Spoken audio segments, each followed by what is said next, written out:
Morning mga kapadyak. Mga kapadyak. So this is our 5th day Bicol ride. So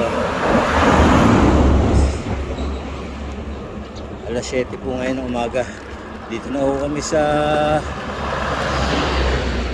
lagpas na ho kami ng Pulangi, Albay. So may mga 30 plus kilometer na lang po kami papunta ng Cagsawa Ruins.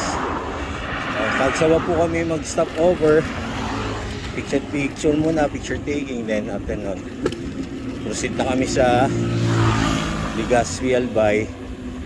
Pahinga din ng konti doon, picture konti, pasyal, tapos mamasyal sa Legazpi, Albay. Diretso na po kami ng Sorsogon City. So sa Sorsogon City pupunta kami doon sa bahay nung hipag ni paring Frank. So doon kami magstay for overnight. Bukas Linggo mamamasyal pa po kami ng Sorsogon. Ikot po kami ng Sorsogon, punta ko namin yung mga well-known landmarks po doon para makapamasyal muna bago po kami umuwi o lumuwas pa Maynila.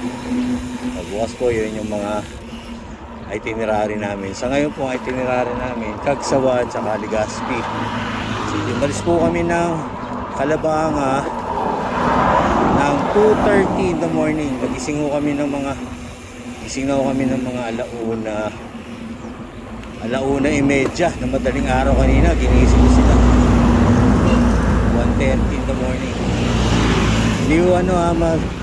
Hindi po malabo yung yung camera. Sadya pong mahamog, ang lamig po dito. Di ko kami pinagpapawisan, no? Pagpasok ko namin ng Pulangi, Bato, Pulangi, Albay, napakahamog. Kanina nagsilip-visibility kami kanina sa Pulangi. O dito buti na lang, kahit paano may konting araw-araw.